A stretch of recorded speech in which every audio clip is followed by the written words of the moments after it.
Hello! Nomads is proud to sponsor and support the Miami Book Fair. This year, the event is 100% online, so we are elated to explore a brand new way of connecting with our audience. So, if you're wondering what you've just tuned into, it is Love in the Times of Coronavirus, How Libraries and Good Stories Connect Us. Featuring the one and only Santiago Villegas, all the way from Medellin, Colombia. Santiago, how are you? Great. Thank you. I'm honored to be here, and I have to say that I'm not in Colombia right in Medellin right now. I'm in Cali, another city of Colombia, because I'm moving around because I'm nomad. Aha, you mean you're a nomad, like that, nomad. Yes, I We am. like that. I am. Well, I'd love to welcome you so much to this space and time, and thank you for making this opportunity happen. We're super excited to have you here with us at Nomads and the Miami Book Fair. But before we start, I must know, how did you get started? Tell me a little bit of your story, your journey to become a librarian. Well, that's a good story, because I was lucky to be born into a family of librarians. My grandmother was one of the first graduate school librarians in my city, more than 50 years from now. Then two of my aunts and my mother studied library science at the same school. All this is as a result of an inherited love of reading. My grandmother lived her childhood in a small town in my country called Yolombo. And if you know something about Colombian literature, you can hear about Marquesa de Yolombo. Her uncle was Tomás Carrasquilla, a renowned writer from this region. So I remember that when I was very young, my mother read me every breakfast a small text from the collection, A Story for Each Day. It was a complete encyclopedia, with a volume for stories, another for legends, for myths, for stories, and even for games every day. So I remember that they not keep me in kindergartens, but they took me to each of their libraries to spend my free time. My grandmother's has a school library. She was a school librarian. My aunts in a university library. My other aunts public library, or my mom in a specialized library. So I was going around libraries when I was a child, and I felt like a little teacher navigating the shelves and discovering the infinite power of women who could answer any question. Then, of course, adolescence came, and I was a rebellious boy, in love with reading. But I decided to study process engineering. I didn't begin with librarians, I began with engineer. So I was hoping to become a lab rat at this age. Life was leading me to practice knowledge management when I was studying engineer. So I realized that I had a direct relationship with library science when I was doing knowledge management. So without notifying anyone in my family, I went to the same school where everyone had studied, and I passed. The School of Library Science profoundly changed my life. You can say that I'm a different person because of that. Not only by rediscovering my love for the Word library, celebration right there. but also by changing my perspective on the world, because it was the first time that I studied at a public university. The University of Antioquia, my alma mater, allows every people that study there to represent the society and allow us to live what we are and recognize richness in our differences. So I'm very proud to be part of the University of Antioquia, and I'm very proud to be a librarian from there. When I was still studying library science, to finish the question, and after several years of learning library projects in my city, I had the opportunity to work on library transformation projects around the world with programs from the Bill and Melinda Gates Foundation. There, I discovered that what unites us fundamentally as librarians anywhere on earth is our desire to improve our communities and to overcome the difficulties that as an organization we face in this era. Quite common in everywhere in the world. Right. The little recognition of all and all that it entails. That was the reason why I choose that my postgraduate line will be in marketing. Because, I'm an engineer, then I was a librarian, then I became a marketing student. In fact, here I am. I'm never more than an eternal apprentice in a world whose only constant is change.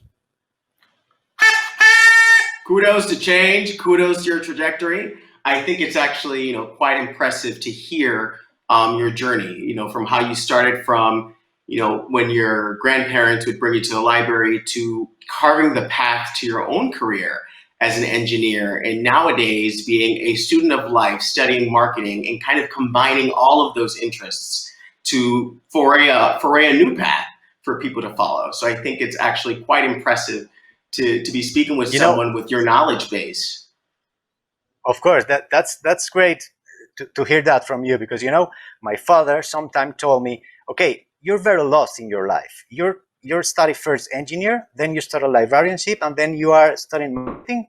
What kind of studying you are? What are you doing with your life? And that was the time when I explained to my father that I was mixing these different disciplines to transform libraries around the world, because that different perspective that give me engineer, librarianship, and marketing was or are the tools that give me the power to transform our libraries and community.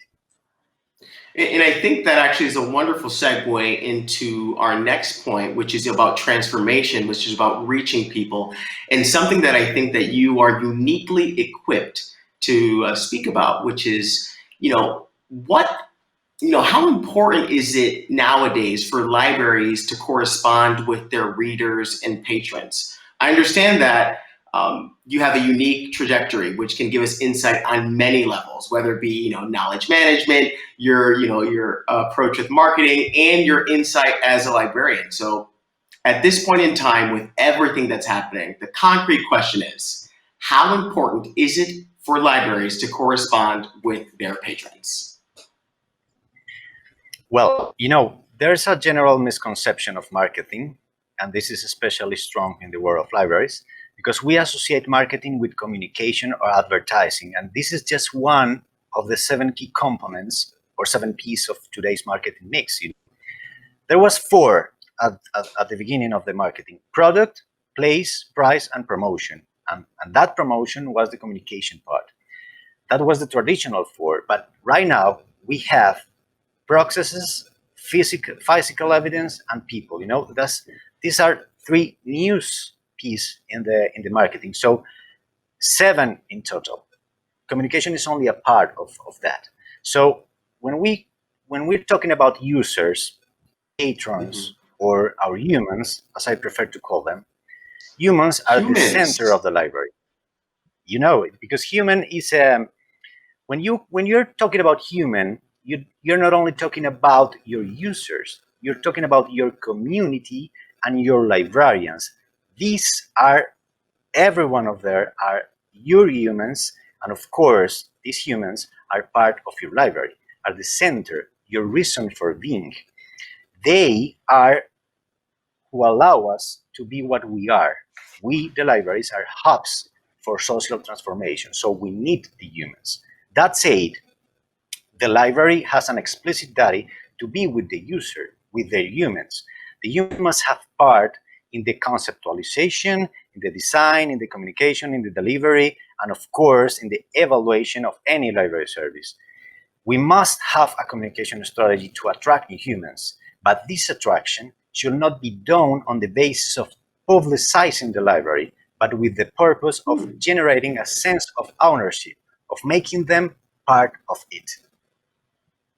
Now, if I may, I'm really attracted to that moment where you spoke about, the people who frequent the library. Let's not call them users or readers. Let's call them humans. And that really triggered a thought in my understanding of your journey is, and the thought is, from a human perspective, when did you make that shift? When did you realize that, I'm not just a reader, I'm not just a patron, I'm a library human? When was that moment for you? Of course, it was in my university when I was a student librarian, because I can see there in the University of Antioquia the real Colombian society, because you can see the people coming from the rural areas, from the chills of Colombia. You can see the people, the different ways of see the life there. I remember when I was in second or three level semester of my career there, I was going around the museum of the university, and then I realized that these different people gave us the opportunity to understand that the difference is what really makes a society rich, And then Right. I realized that I have to see the world, see the perspective from the eyes of the other. And then I realized that we can't call them users, because they are, even without using the library, they are part of the library, because we in libraries are part of the transformation of our communities. Then you have to think on the person that don't go to your library but are part of the community. That's why I call them humans, because human is the elemental component of the community, of the society. So when you are calling humans, your users, your readings, your librarians, you are building community itself only by calling them humans. Wow. Wow. So the humans is a more inclusive term, when we're talking about those who frequent the libraries. We're going to call them our library humans. And I like that. I Okay. think it's actually quite powerful. And then we have to think of that again when we have androids. But right now, we call it humans, because we need to explain the world from the human perspective and then transform the world from this human perspective. Right. And I think, now, as we talk about the age of coronavirus and the impact that it's had in how we do things, from basic things, just as, going to the library or just studying, there's been a big shift. And could you tell me, right before we talk about your article, could you tell me a little bit more about those shifts that have happened in the age of coronavirus? Has your love for the library wavered since then? Well, yeah, I think there's a lot of changes because of the coronavirus. I was I was working almost half of the time of my time in remote, because I was I had a lot of clients around the world, because I work with people in Spain, I work with people in Argentina. So I used to use these virtual communication tools to see the people. But I have to say that coronavirus give us an opportunity to feel closer to that people that are really away. At any other time, you can have these conferences and then you can go to the stretch point. But right now, Right. you make this conference to talk with people, to hear people, to see the perspective, to ask, okay, how do you do? What are you doing right now? What's your family? How's that? This is very different because we are living in a virtual reality. I mean that we are using the virtual reality to expand our lives. This is not an optional mode. This is right now the mode. So as Pierre Levy tells us in one of their books, he says the virtual is an expansion of the reality. It's not an opposite. So right now, I confirm that. And I confirm that my friends are more friends right now because of that virtual tools. That's I have to thank that to the coronavirus.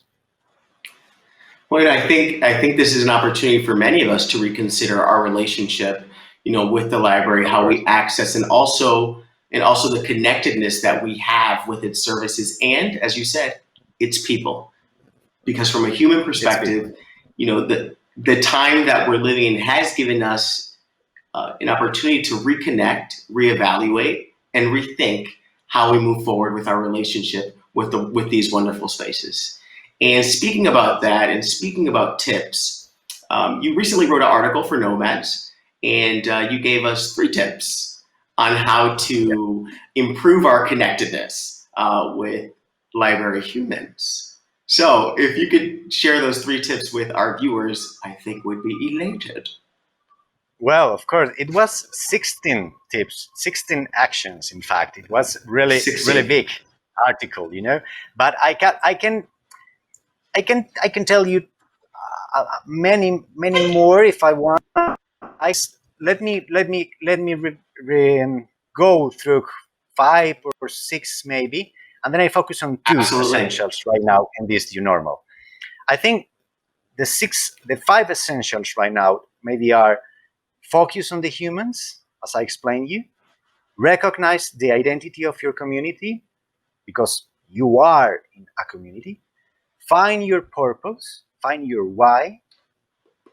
Encourage networking, and of course, hack the system. And let me explain 2 of those. I think that we have to focus on the human, because focusing on the human in the context of communication refers to exercise empathy. We have to exercise empathy, understanding my user's perspective to communicate what could enrich their current moment of life. You have to enrich the moment of life. Right. You don't have to you don't have to have an advertising of library. No, it's about enrichment of moments of life. And of course, promoting networking or encourage networking is a must right now. We have seen the collaboration between librarians around the world grow exponentially in this Right. pandemic, and we must give this a systematic vision that allow us to transform it into synergies, because we have to make synergy there, and of course into a good habit, because we have to make that the normal. We have to make that collaboration the normal, because before that maybe we have one conference every year. Maybe we go to 1, 2, or 3 conferences every year. But right now we're looking and we're watching. We're going into events like this one, every week, and we are talking with librarians around the world every week. So we have to make it systematic, a systematic vision and an habit of our profession, of course. So, I'm really glad that you shared those comments, but there were 3 things that you just mentioned that really brought the point home. And I think our viewers will appreciate if you can touch up just a little bit more about these 3 things.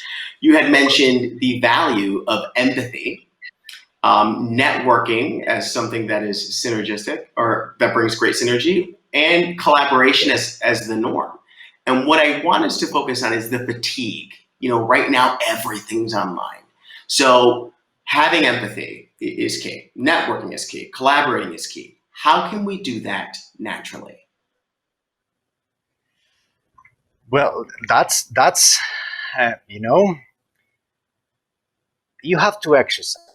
You have to practice that, because if you are working in a library, naturally you are worrying about your community, because it's every librarian in the world has this in common. We want to become a hub for transformation. We want to be the catalyzers of social good in our libraries. So the exercise to hear people, to have a profound listening exercise of every human that came into the library, it's the first step to exercise empathy. Okay. Then if you hear the people with every attention in your body, with these people in front of you, or in the computer, in the other side of the computer, right, you can discover a lot of things on this human. And then you discover that you can make not only access information available to these people, but most important, you can make these people, or you can allow these people to grow up and to find their dreams. Every library in the world have to ask, if we want to give access to information, is that our goal? Or maybe our goal is to do something with this access of information and knowledge. We have to ask what we can do with the access of information, what we can do for our communities. And that means that you have to listen to people, and you have to know if they have some bridge that doesn't allow them to get to their dreams. And then you have the reason to use access to information and allow them to go for your dreams, for their dreams. I think that's that's very powerful, and I think your emphasis on active listening, which is beyond hearing, it's also just observing, integrating, perceiving the needs of the humans that frequent the library is actually the key for us to move forward and to increase, our visibility and the traffic within the spaces that we function in. And I think that, your ability to pinpoint that is something that we should definitely look forward to learning more about in the article that you've written for Nomad. So I'm super excited to have that launch soon. That's it. And Terence, you can use some tools for that. We use in Latin America, we use social cartography. That is a set of tools that allow us to make a map with our community. We make maps of stories around our communities. We don't only draw a map for the streets or our houses.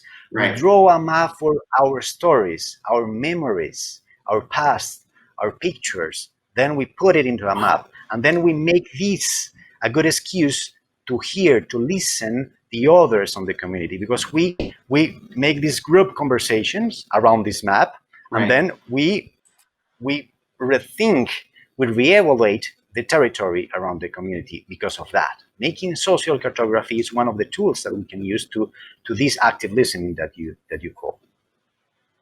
And thank you for that. But I actually think it's just an extension of what you shared. I think the social cartography piece is sensational. I'd love to have more tools readily available for our library humans to appreciate and see kind of where everybody else is at. But with that information, it kind of draws me to our last, but certainly not least question in this interview, which is about the strategies. It's about the initiatives, specifically the initiatives that you guys have taken over in Medellin or Colombia that are trying to connect patrons in the lockdown with works by Gabriel Garcia Marquez. Could you tell me a little bit more about that? Of course. Well, I'm from Medellin. I told you that I'm in Cali, but I'm from Medellin. I was born in Medellin. I didn't live many more than I was expected there, but I most of my clients are there in Medellin. Mm-hmm. So I really enjoy to create initiatives and to work with initiatives there, because we in Medellin have a lot of experience with experimentation, because we are not afraid to experiment from the libraries. So that you call that question is very, very important to me, because this initiative was born in one of my most loved libraries in Medellin. It's a little library that is called La Casa de la Lectura, the reader's house. La Casa de la Lectura Infantil, the reader house for children. And there, Viviana Alvarez, a very nice librarian, create this Love in the Times of the Coronavirus. It's inspired by the work of Gabriel Garcia Marquez, as you told. The Love in the Times of Cholera, that is my favorite book, by the way, of Gabo. This story of Gabo takes place in a complex time where love blooms in an exchange of words, because there is a lot of words, of letters interchanged there in the book. So Viviana just imagine how that could transform communities, or how that could exercise the empathy in this time of coronavirus. So let me just ask you to play the video of Viviana, because if we watch this video, you can understand better with her own words what I'm telling right now. All right, well, I'm excited to watch this video. Y empieza así. Querido lector, Medellín, julio 15 del 2020. Día no sé qué de cuarentena. Mi estimado, creo que tienes como yo la necesidad de leer en el otro esas palabras de apoyo y de sentido compartido en esta particular y extraña situación que estamos viviendo. Y pues acá te las mando, y como yo, creo que tampoco te prepararon para vivir una pandemia. Así que acá vamos aprendiendo un día a la vez, paso a paso. Espero que te permita sentir todas esas emociones que llegan a ti. La rabia, la angustia, pero también la esperanza. Somos fuertes, más de lo que creemos. Y lo mejor, no estamos solos. Por lo menos yo te acompaño desde mi energía y mis buenos pensamientos hacia ti y los tuyos. Deseo que pronto estas cartas virtuales puedan volver a ser físicas, o mejor aún, que estas palabras puedan ser compartidas en medio de un café y abrazos fraternos. Si te gusta la música, como a mí, por favor escucha a Jorge Drexler y Gregory Porter. Si te gustan los podcasts, te recomiendo Un periódico de ayer. Y lo firma Ali, porque recuerden que estamos también jugando a no firmar con nuestro nombre real, sino a jugar con la creatividad y buscarnos un seudónimo. Powerful. So Powerful. that was a letter. That was a letter from a person in Medellin, with a pseudonym. You watch that there, and then Viviana asked people around the library to send anonymous letter to other people that maybe are feeling loneliness, are feeling, alone, or are feeling some fear in this pandemic situation. So it's a writing exercise. We want that Right. every person send a voice of encouragement to a stranger, Right. so that they know that they are not alone in this atypical situation. To participate, the people just chose a pseudonym and send a letter to an email. Then they receive it, and then a virtual postman send the letter to another person, to anonymous address. So it's an experiment that became really, really great. There's more than 2,000 letters right now that are going around Medellin because of that. And that inspired a lot of many different events around Latin America. I have to say that I have to congratulate Confenalco. That is the place where that born.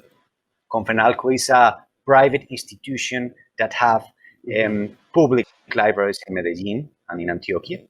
So it's beautiful. It's beautiful. I have to say any more because it's really beautiful.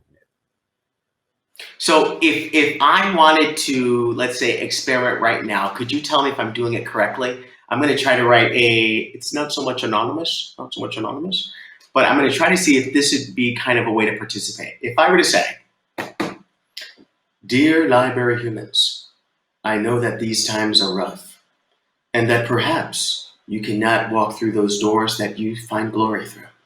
But wait. There is still an opportunity for you to experience all the rush of joy that you'd normally get at a library. Write me. It's possible because we're listening. Love, Nomads. Is that a good way? Beautiful. Yes, beautiful. And you have I heard that you make something about that. That this experiment inspired something in Nomads, right? So right now, at Knovvmads.com/love, we have a place for all of our viewers to leave their letters, to send us that love, kind of like the one I just read right now.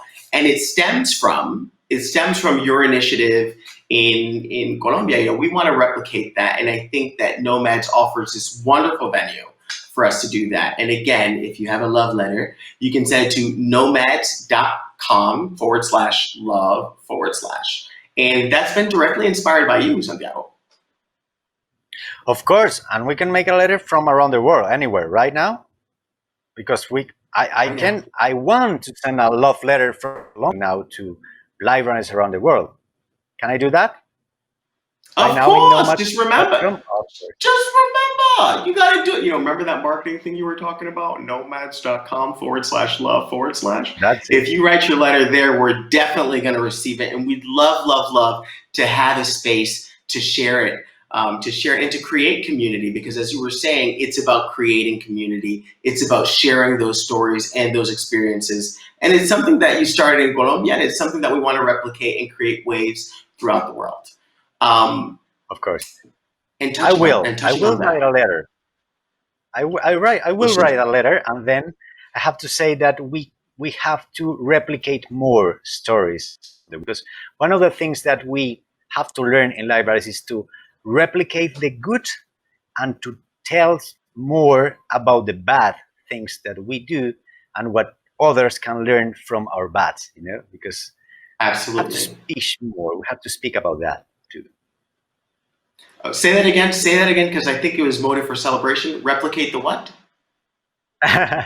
Replicate the good and speak more or talk more about the bad, because we have to learn from the good and from the bad. That's good. Thank you. That's right. I have to buy some of that from a virtual conference, This right here gets people to remember. Replicate the good, talk more about the bad. Just because you don't like the bad doesn't mean it's not worth talking about. I like it. That's it. So with that, we're almost done. But before that, I have the key question of our chat. What does it take to become a nomad? Well, that's a very good question, and that's a very good sign. Thank you. I remember a quote from Michael Ende, one of my favorite authors that I use a lot of times, from the Never-Ending Story. He said, "Nothing is lost. Everything is transformed." If you want to become a nomad, you have to prepare to be transformed. You have to boost your transformations while realizing your dreams. That's it. Whoa. Work from your dreams and prepare to be transformed in every state. That's it. All right. Can you give me a nomad touch? From nomad to nomad, just reach out. Of course. Right there. That's it. Boom! We got it. We're celebrating. Thank you so much. That's it. It's such a privilege. Yeah, we got it. That's Thank you. Now. Marketing 101. Thank you so much for joining us today. It's been riveting and exciting to learn more about your trajectory and the steps that you're taking to make sure that library humans have greater access everywhere. So for Nomads, my name is Terrence, and please again, give a warm welcome to Santiago Villegas all the way from Colombia, who's a transformation specialist. So, Santiago, any parting words? I have to say that it was a great time. I have to talk more with you. I have to go and read more Nomads because it was very special to be in the first issue of this magazine, And then I expect to see you more later on, Terrence, here or in Spain or in Miami or everywhere in the world, because we are nomads. We are. You know it.